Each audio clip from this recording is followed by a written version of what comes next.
bienvenue à nouveau sur le plateau de Lundi Investigation. Ce soir, nous nous intéressons à nouveau au phénomène des sectes qui attirent de plus en plus de jeunes sur des chemins dont souvent nous ne connaissons pas l'issue. Pour exemple, ce soir, nous suivrons nos différents reporters dans le sillage d'une nébuleuse récemment apparue sous le nom de Volophon.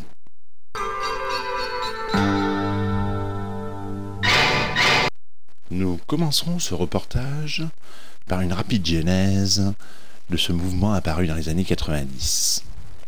Suivons Philibert Poulet dans ce rappel des faits initiaux.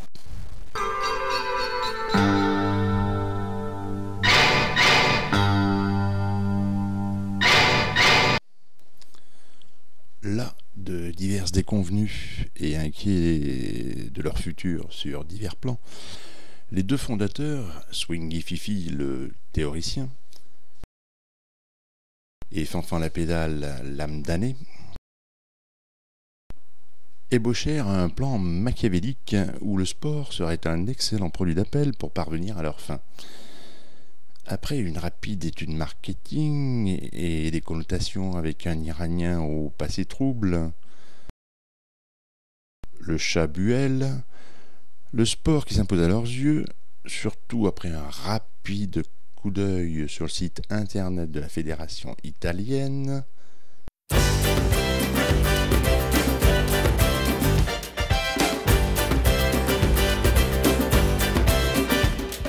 fut le volleyball, sur lequel ils jetèrent leur dévolu. Lors d'une première apparition publique, on peut vérifier qu'ils réunirent autour d'eux un aéropage disparate. Et même plus, ils commencèrent à appliquer leur stratégie par de sublimiques messages, car si l'on retourne ce document,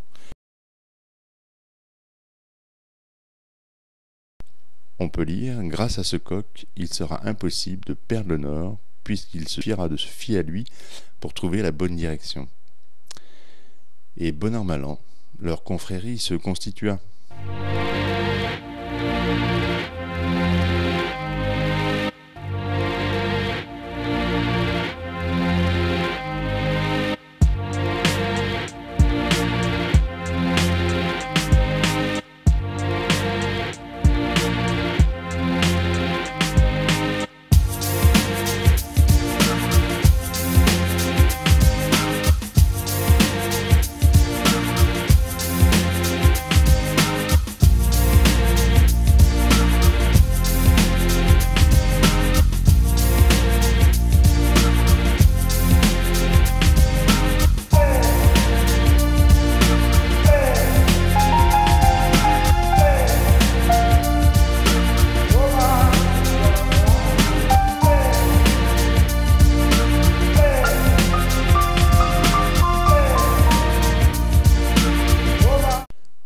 Pourquoi cette pratique d'un sport aussi innocent attira notre attention? Un premier indice. Prenons l'exemple classique du jeu de volleyball. Une attaque classique du 4 adverse. Une petite mise au point pour savoir qui va réceptionner. Le 2 réceptionne, passe au centre, et le centre lance une attaque sur le 4. Repassons ces images à une vitesse plus normale. Que constatons-nous? Quel est le rôle du numéro 1, en l'occurrence Fanfan la pédale?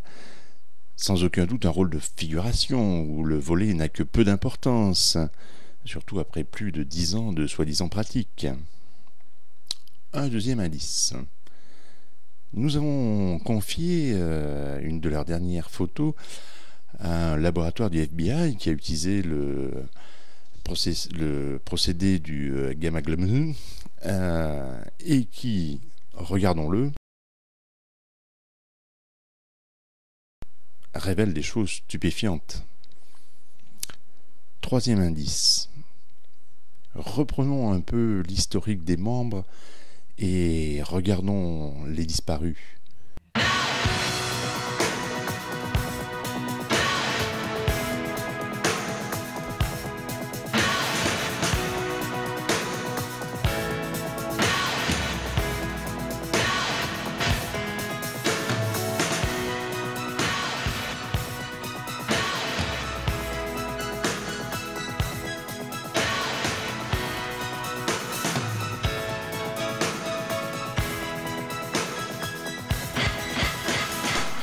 peut s'apercevoir que une majorité de membres s'avère être du sexe féminin et jeune. L'ensemble de ces indices nous laisse donc à penser que cette sympathique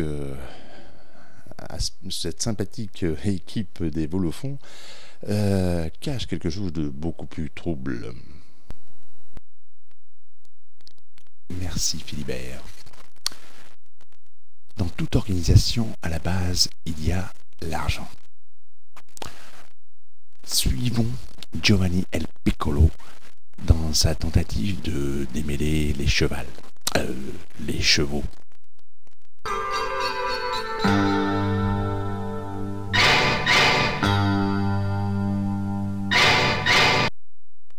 Je voudrais pas être despicheux, mais ça n'a pas été de la tarte.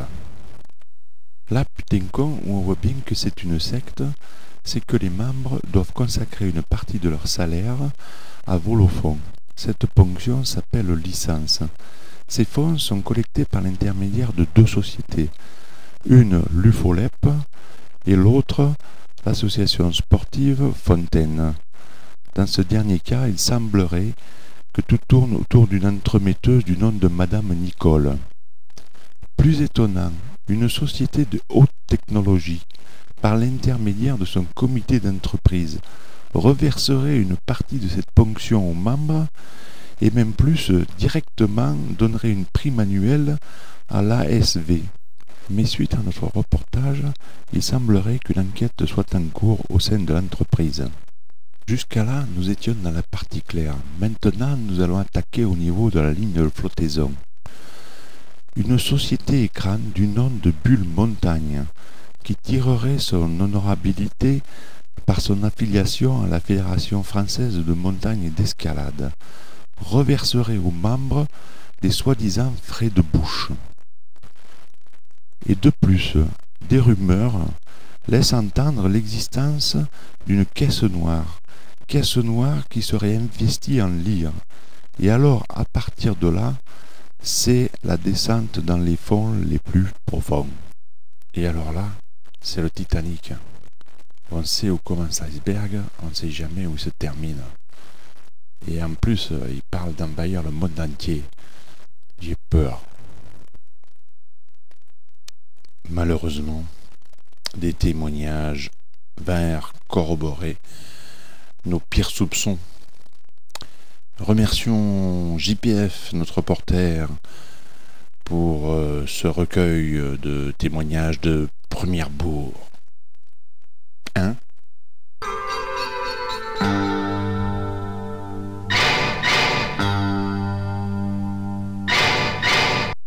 C'était un concours à la boule-boule.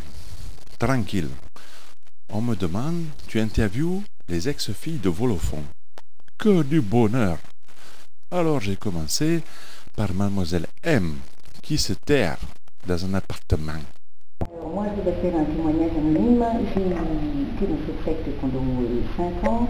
J'ai subi beaucoup de violences à la tête, aux mains, et beaucoup de harcèlement, particulièrement après les années mi-temps, où on ne réservait que la prise de la faim.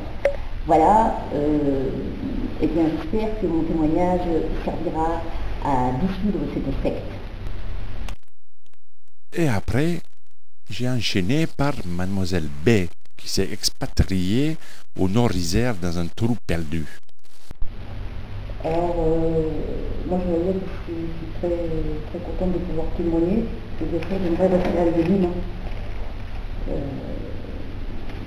Ce que je peux dire, c'est que je me souviens avoir subi des harcèlements physiques jusque sur mon lieu de travail, par un certain Lapédale qui me poussait dans le couloir pour les casser.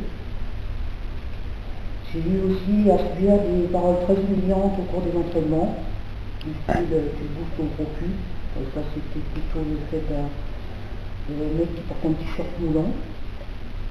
Et puis par plein d'autres, dont je ne me souviens pas les noms, mais ils se faisaient tous appeler connards. Il y avait aussi après les entraînements, on nous obligeait à aller dans un lieu secret, où on nous faisait manger et boire des trucs à base de frites et de chocolat.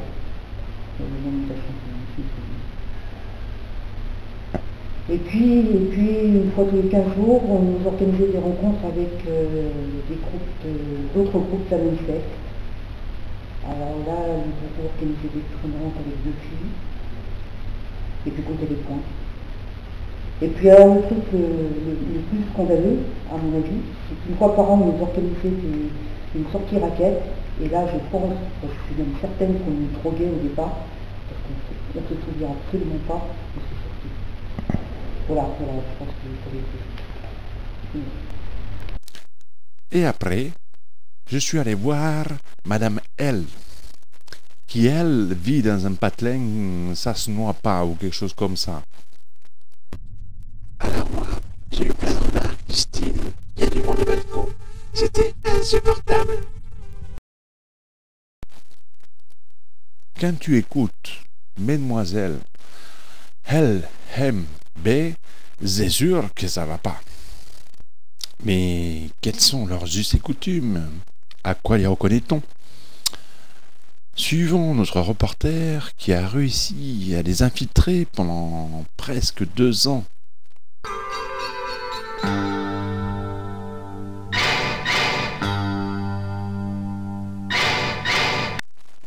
Après 2 ans d'immersion dans leur milieu, je nage comme une baudroie dans l'effroi.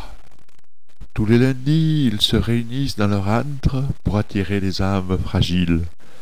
Puis, une fois sur la corderelle, ils les entraînent dans leur temple du moment pour finir de les mater.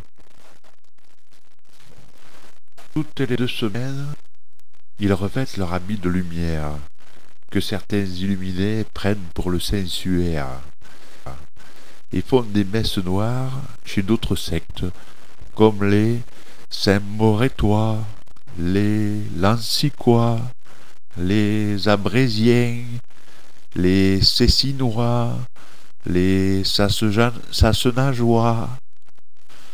Épisodiquement, ils se fondent dans de grandes messes où ils vénèrent de légendaires maîtres.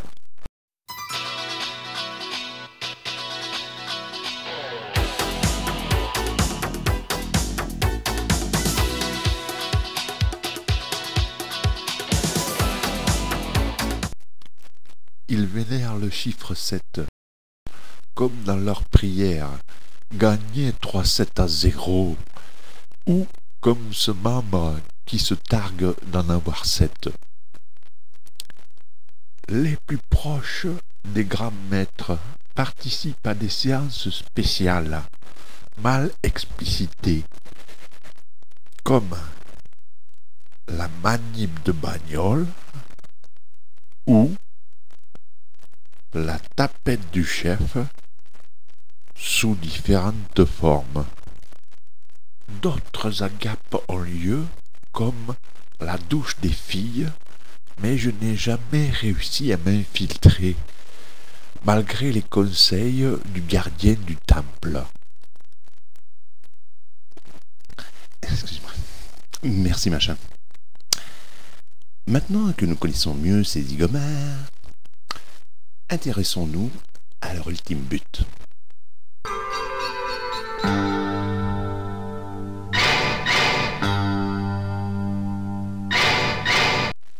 Mais qui sont-ils?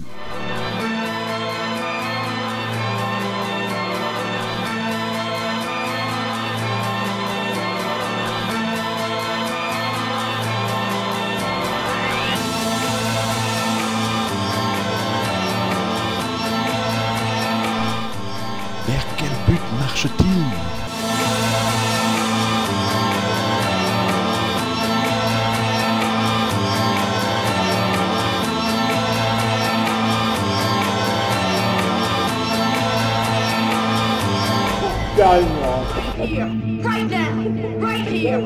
Vous me dites c'est une merde. Faut gaffe à la poubelle verte.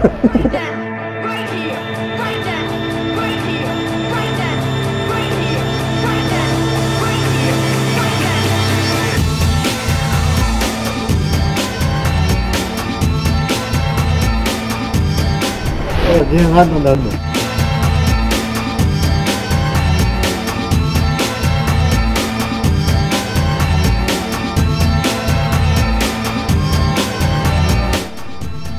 Vont-ils définitivement stagner, impulsés, sans jamais connaître le bonheur de la poule B? Supportent-ils tous psychologiquement cette longue attente?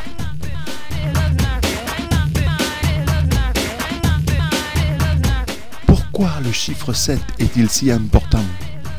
Parce que le chiffre 7, c'est le quart du cycle lunaire.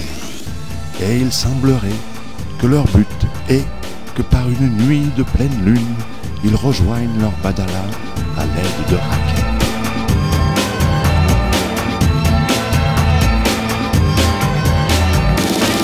Ça aussi, ça fait bien secte des buts complètement débiles comme ça. Eh bien, une analyse succincte, mais à laquelle nous ne pouvons qu'adhérer. Mère, sais-tu où est ton fils? Sais-tu où est ta fille? Eh bien, à lundi prochain pour un nouveau numéro de